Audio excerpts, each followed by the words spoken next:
I thought there were papers for the cesarean, but then the nurse said to me, I think they're going to close you. Doctors are taking advantage of them.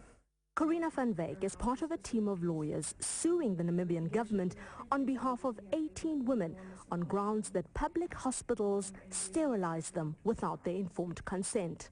These cases that we've taken up are so severe that it cannot be reversed. 3 of the 18 cases are awaiting judgment from the High Court. Human rights groups tell us the high-profile nature of the case currently before this court has done little to change the conduct of some healthcare workers here. More HIV-positive women claiming they have been forcibly sterilized are still coming forward. A study by an international NGO unearthed 40 cases in 3 of the country's regions. AIDS activist Jenny Gatsi-Mallet helped conduct the research. She says doctors working for the state have told her they're just following guidelines. And it was a directive to say any woman who tests is positive for HIV should be sterilized straight away. Is the sterilization of HIV-positive women policy, government policy in Namibia? No, it's not at all. But the allegation is that many of these women were made to sign papers giving consent for sterilization while they were in labor. Do you think that is ethical? If that's so, then that is not ethical. That's very clear. That's not our position. We have the court case going at this stage.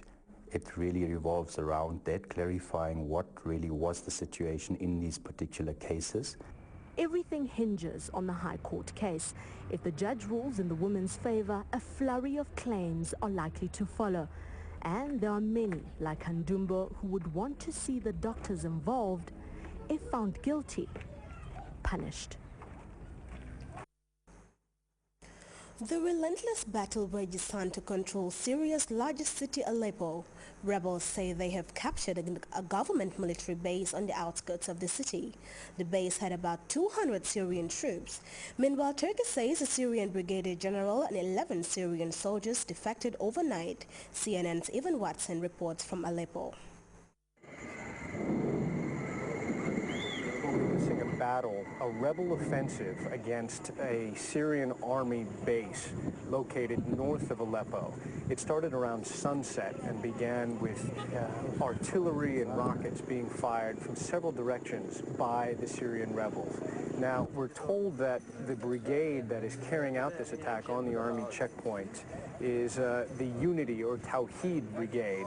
And some of their men are headquartered in a town north of Aleppo, northwest of it, called Anadan, which we visited previously. It is deserted of inhabitants and bears the scars of many artillery strikes. You can see the Syrian army troops firing out from their base at sometimes in 3 separate directions simultaneously, which really suggests they truly are surrounded by the rebels. Judging by the tracer fire we see and the direction of it, it looks like the Syrian army has outgunned the rebels, but they are surrounded, and I imagine it's a terrifying night to be inside that army base. We have also witnessed what appears to be heavy artillery called in from the direction of Aleppo itself, lobbing miles, kilometers, and hitting, that was just an artillery launch, and hitting the town of Anadan. One final observation. In the towns around and outside the field of fire, there is electricity. Families are out. You can hear the screams of children playing, and it's a surprising juxtaposition against the fierce battle that is raging just a few miles away. Ivan Watson, CNN, on the outskirts of Aleppo. Well, we now take a second break. We'll be right back.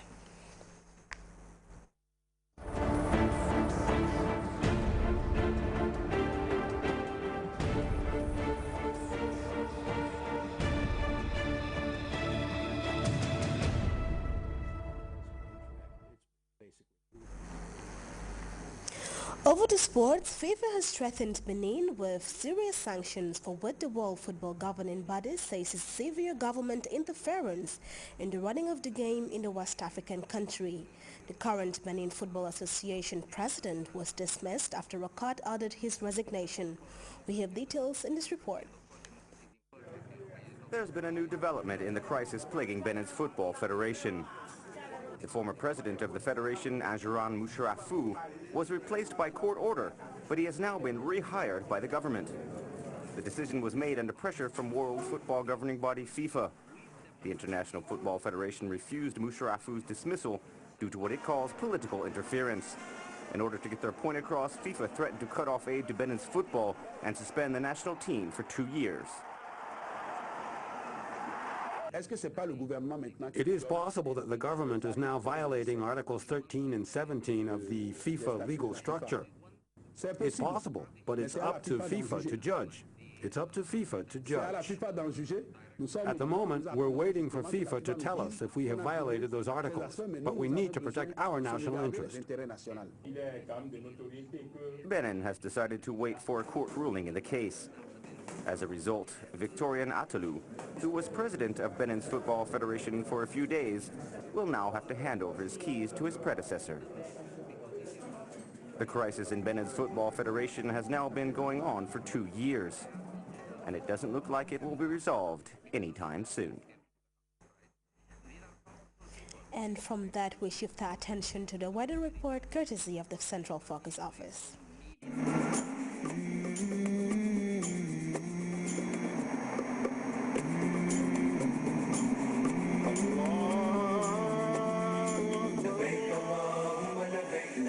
Oh yes, you can drive your way there. With the Elton to Mecca Japale Kafo promo, the Hajj is possible. Stay loyal or become a member of the Elton Japale Kafo today and enjoy the double take. Because every time you fill your tank at any of our Elton stations, you get a chance to be in our monthly raffle draw. To take home lots of goodies like gallons of oil, bags of rice, bags of sugar, vehicle accessories, and much more. Plus a chance to become the lucky winner of the Elton to Mecca Japale Kafo fully paid Hajj expenses. Remember, it's a double take, your single loyalty for the monthly draw and the Elton to Mecca Japale Kafo final draw to be held just before the Hajj. For more information, drop by any of our Elton stations. Elton, a new vision of service.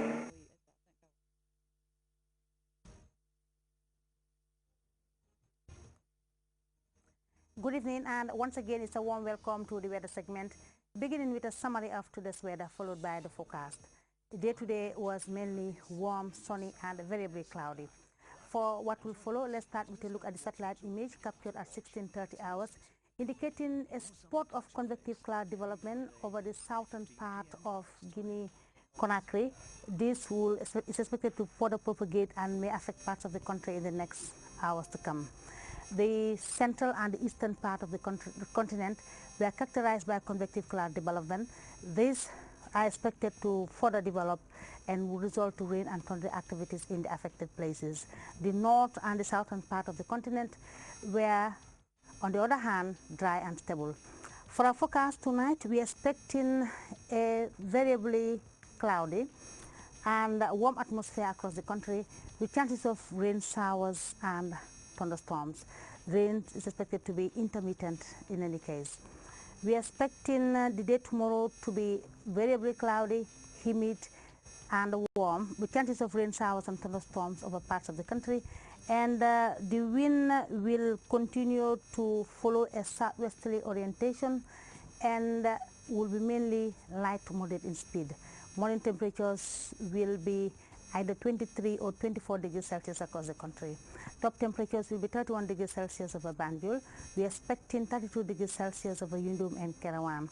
The rest of the Gambia will record 33 degrees Celsius tomorrow afternoon. Wave heights will vary between 1 to 2 meters and be mainly northwesterly swells.